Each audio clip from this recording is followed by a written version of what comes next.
Hello dear student, आप सभी का स्वागत है आज की क्लास में। और आज हम पढ़ने वाले हैं आपके ऑनर्स क्लास 12th की पॉलिटिकल साइंस का चैप्टर नंबर दोस्तों 23 पढ़ने वाले हैं। चैप्टर का नाम है पर्यावरण जागरूकता। ठीक है दोस्तों, तो इस चैप्टर के अंदर हम पढ़ने वाले हैं आपके पब्लिक एग्जाम के पॉइंट ऑफ व्यू से इंपॉर्टेंट नोट्स को पढ़ने वाले हैं आपके 23 चैप्टर के। ठीक है, तो चलिए क्लास को आगे बढ़ाते हैं। और दोस्तों अगर चैनल पर नए हो तो चैनल को सब्सक्राइब जरूर कर लेना। चलिए क्लास में आगे बढ़ते हैं। तो समझते हैं दोस्तों पहले पर्यावरण का मतलब क्या होता है। ठीक है, पर्यावरण का अर्थ क्या होता है। तो पर्यावरण का अर्थ क्या होता है, देखिए भाई डेफिनेशन। पर्यावरण वह आवरण है जिसमें हम रहते हैं ना, पर्यावरण हमारे आसपास की चीजें होती है, जगह, सड़क, पुल, हाईवे, नदी, नाले, ये सारी चीजें रहती है ना आसपास, से हमारा पर्यावरण होता है, जिसमें भूमि, जल, वायु, वनस्पति, जीव जंतु और मानव शामिल होते हैं ना। आप अपने आसपास देखोगे हर तरह की चीजें आपको मिल जाएगा, है ना। भूमि, जमीन मिल जाएगी, पानी मिल जाएगा, हवा मिल जाएगी, जंगल मिल जाएंगे, जानवर मिल जाएंगे आपको, और इंसान तो आप देखते ही हो। ठीक है, तो ये सारी चीजें मिला के हमारा क्या कहलाता है, पर्यावरण कहलाता है। ठीक है, अब देखिए मुख्य बात क्या है इसमें, पर्यावरण के बिना जीवन संभव नहीं है ना। अगर हमारे आसपास पानी ना हो, जमीन ना हो, ये सारी चीजें ना हो तो जीवन संभव ही नहीं हो पाएगा। ठीक है, उसके बाद है पर्यावरण की उपेक्षा, जैसे कि अपना ही विनाश करना। अगर आपने पर्यावरण को गंदा करा, पर्यावरण का विनाश किया, तो आप अपना ही विनाश कर रहे हो, क्योंकि अगर पर्यावरण नहीं रहेगा तो आप कहाँ रहोगे, यानी मनुष्य जाति कहाँ रहेगी। ठीक है, तो इसलिए पर्यावरण के ऊपर पूरा चैप्टर है कि पर्यावरण को किस तरीके से बचाया जाए, किस तरीके से प्रदूषित होने से रोका जाए, और किस तरीके से हम इसे भविष्य में जो संसाधन है पर्यावरण का उसका इस्तेमाल करें। ठीक है, तो चलिए आगे बढ़ते हैं चैप्टर के अंदर। ठीक है, और मैं आप लोगों को बोल रहा हूँ अगर चैनल पर नए हो दोस्तों, चैनल को सब्सक्राइब जरूर कर लेना। ठीक है, चलिए अब देखिए पर्यावरण का महत्व, इंपॉर्टेंस ऑफ इन्वायरमेंट क्या होता है। देखिए जीवन के लिए शुद्ध वायु, जल और भोजन देता है ना। हमें पर्यावरण से क्या मिलता है, हम कृषि करके क्या करते हैं, लगाते हैं, फसल उगाते हैं, जिससे हमें खाद मिलता है। ठीक है, फिर उसके बाद है प्राकृतिक संसाधनों का स्रोत, मानव जीवन की गुणवत्ता तय करता है, वर्तमान प्लस भविष्य की पीढ़ियों से जुड़ा विषय होता है। ठीक है, पर्यावरण का महत्व यहाँ तक है कि हम जो सांस ले रहे हैं, जो हम खा पी रहे हैं, वो सब पर्यावरण से ही आ रहा है। ठीक है ना, और प्राकृतिक संसाधन से पेड़ हो गया, ठीक है ना, बहुत सारी चीजें हो गई जो हमारे दैनिक जीवन में इस्तेमाल होता है।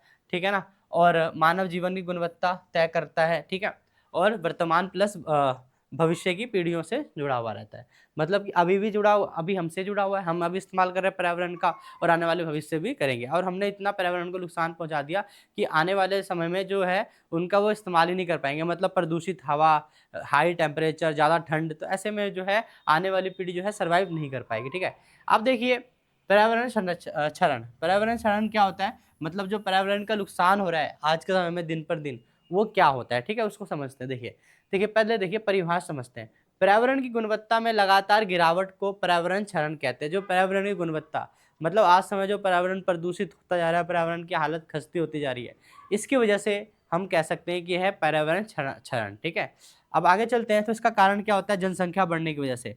देखो जनसंख्या बढ़ने की वजह से क्यों, क्योंकि जनसंख्या बढ़ी है तो संसाधनों का उपयोग भी ज़्यादा हुआ है, जिसकी वजह से पेड़ कटा है और रहने के लिए जगह अवश्य चाहिए उन जनसंख्याओं को। ठीक है ना, तो इस तरीके से फिर विज्ञान व तकनीक का अंधाधुंध प्रयोग किया गया, जिसकी वजह से पहाड़ों में छेद किया गया, पेड़ों को कटाई की गई फैक्ट्रियों के लिए, बहुत सारी चीज़ें हैं।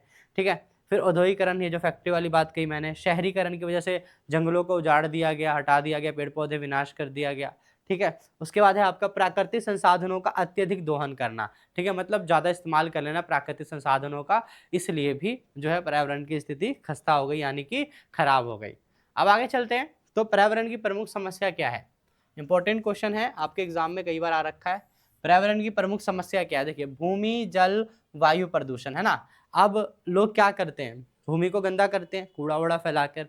ठीक है, जल, पानी को भी प्रदूषित करते हैं, फैक्ट्रियों का पानी जाता है उसके अंदर गंदा रसायन और कूड़ा फेंक देते हैं पानियों जलों के अंदर। और वायु प्रदूषण तो इस प्रकार करते हैं कि पूछो मत, गाड़ियों से निकलने वाला धुआं, चिमनी से निकलने वाला धुआं, ठीक है ना, और कोई आग लगती है कहीं पे वो धुआं, तो इस तरीके से पर्यावरण जो है प्रदूषित होता रहता है। ठीक है, उसका देखिए क्या है, भूमि कटाव, जल स्रोतों में औद्योगिक कचरा, है ना, मैंने बोला ना, वायु में धुआं गैस फैलता है, हर साल लाखों हेक्टेयर भूमि नष्ट की जाती है। तो इस वजह से पर्यावरण को जो है नुकसान पहुंचता है, भूमि, जल और वायु प्रदूषण की वजह से। उदाहरण देखिए, नदियों में रासायनिक कचरा, पेयजल संकट आता है ना, अगर पानी गंदा पिएंगे तो बीमारी होगा मनुष्य को, साफ सीधी बात है। ठीक है, उसके बाद है जनसंख्या वृद्धि। अब देखो जनसंख्या वृद्धि की वजह से क्यों, भोजन, आवास, संसाधनों पर दबाव, वनों की कटाई और परिस्थिति संतुलन बिगड़ता रहता है। देखो क्योंकि आपको भोजन चाहिए, रहने के लिए घर चाहिए, ठीक है ना, तो इसलिए वनों की कटाई होती है ताकि वहाँ पे घर बनाया जा सके, खेती की जा सके, ठीक है, तो इसलिए परिस्थिति मतलब बिगड़ती रहती है। अब आगे चलते हैं तो एग्जाम के पॉइंट से समझेंगे। देखिए जनसंख्या वृद्धि केवल पर्यावरण नहीं बल्कि सामाजिक, आर्थिक और राजनीतिक समस्या भी है, ठीक है। शहरीकरण, देखो गांव में शहरों की ओर पलायन करना, गंदगी, बीमारी और आवास संकट, जल व बिजली की कमी, ठीक है। अब शहरों के अंदर क्या क्या चीजें होती है देखो भाई, है ना, गांव से शहरों की ओर लोग जाते हैं अच्छे व्यवसाय के लिए, ठीक है। गंदगी, बीमारियां, आवास संकट रहता है क्योंकि आप देखो यहाँ पे जो भी गांव से कौन आता है पैसे कमाने, जो गरीब लोग होते हैं, ठीक है ना, वो लोगों को रहने के लिए पैसा तो होता नहीं है, तो कहाँ मलिन बस्ती, गंदी बस्तियों में रहते हैं जिससे बीमारी, रहने का संकट होता है उनको। जल व बिजली की कमी रहती है, पानी स्वच्छ नहीं आता है ऐसी जगहों पर, ठीक है ना, तो ये सारी चीजें कमी रहती है। फिर उसके बाद है औद्योगिकरण। औद्योगिकरण क्या है, धुआं, रासायनिक गैसें, जैसे कि रेडियोधर्मी कचरा, ठीक है, जिसमें से रासायनिक मतलब जिसमें से हानिकारक जो है रासायनिक कण निकलते हैं जब हम श्वास लेते हैं, और उससे हमको काफी सारी बीमारी होती है, ठीक है। फिर है प्राकृतिक संसाधनों का तेजी से ह्रास होना, मतलब कि कमी होना, खत्म होना और नुकसान होना उसका, ठीक है। तो ये सारे कारण हैं जो कि हमारे पर्यावरण को नुकसान पहुंचाते हैं बहुत ज्यादा, ठीक है। अब है पर्यावरण संरक्षण। अब हम पर्यावरण को कैसे बचा सकते हैं, लोगों को जागरूक करके, है ना, पर्यावरण संरक्षण के प्रति जागरूकता लोगों में फैलाना कि पर्यावरण को गंदा ना किया जाए क्योंकि हमारे भविष्य में भी इसका उपयोग करना है, ठीक है, इसलिए। अब देखिए पिछले 2 दशकों में जागरूकता बढ़ी। 2 दशक का मतलब क्या होता है, 20 साल, ठीक है। एक दशक 10 साल का होता है, 2 दशक यानी कि 20 साल, ठीक है। अब देखो वैज्ञानिक, नीति निर्माता और आम लोग सक्रिय जलवायु परिवर्तन, प्रदूषण, जैव विविधता जैसे मुद्दे उठाते हैं, ठीक है। जैसे मैंने बोला पिछले 2 दशकों में जागरूकता बढ़ी है, लोगों के अंदर ये आया है कि हाँ भाई पर्यावरण को बचाना चाहिए, ठीक है।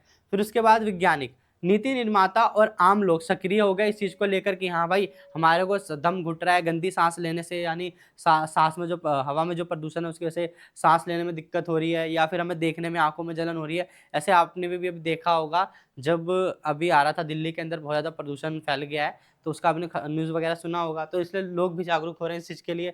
जलवायु परिवर्तन, जैसे ज़्यादा ठंडी पड़ रही है, ज़्यादा गर्मी पड़ जा रही है, 55 पार कर देता है, अभी बहुत ज़्यादा ठंड भी हो रही है, ठंड लगती है, लोगों को गर्मी भी ज़्यादा लगती है, तो ये हो रहा है जलवायु परिवर्तन, ठीक है।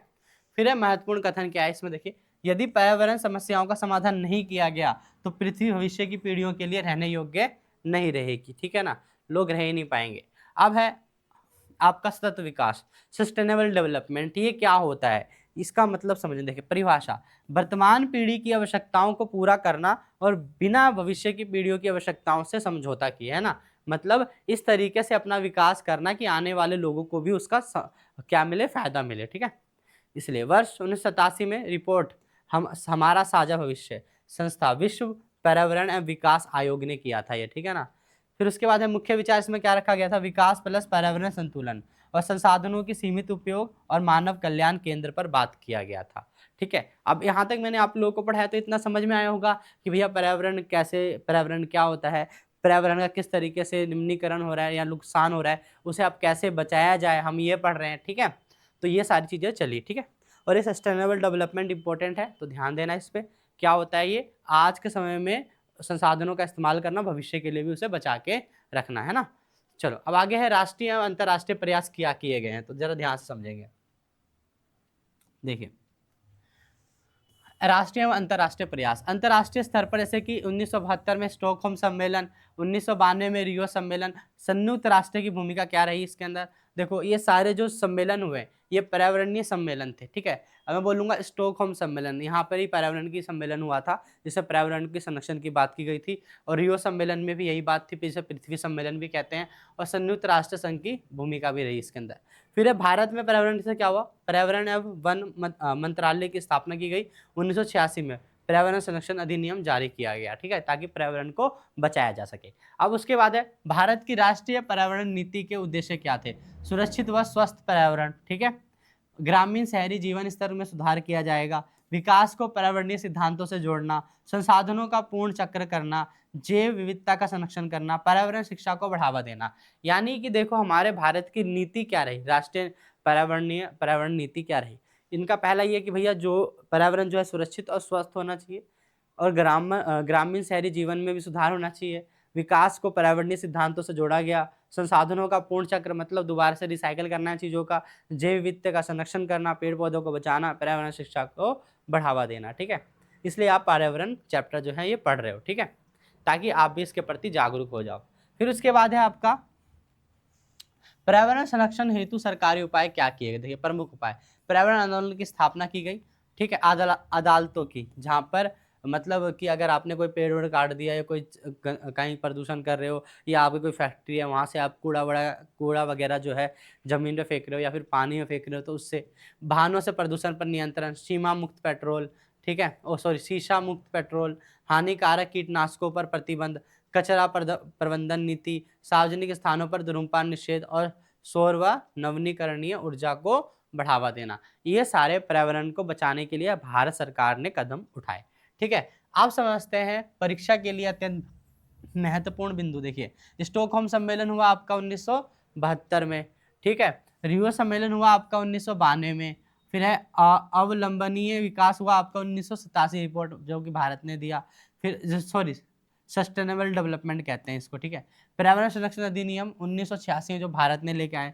प्रदूषण के प्रकार वायु, जल, भूमि, ये सब के प्रदूषण होते हैं। अब निष्कर्ष क्या है इस चैप्टर का भाई? देखिए, पर्यावरण संरक्षण आज की सबसे बड़ी आवश्यकता है, ठीक है? और विकास तभी सार्थक होगा जब पर्यावरण अनुकूल हो। संरक्षण या विनाश आज का नारा है, ठीक है ना? संरक्षण या विनाश, ठीक है ना? या तो पर्यावरण बचा लो या तो उसको पूरा ही डुबा लो। और दोस्तों इसी के साथ ये चैप्टर खत्म हुआ है। और आपको वीडियो अच्छी लगी हो तो वीडियो को लाइक करना और अपने दोस्तों को शेयर करना, और दोस्तों चैनल में बने रहो, क्योंकि अभी इंपॉर्टेंट टॉपिक्स के क्वेश्चन आंसर आएंगे जो कि आपके एग्जाम के लिए इंपॉर्टेंट रहेंगे, ठीक है? मिलते हैं नेक्स्ट वीडियो में।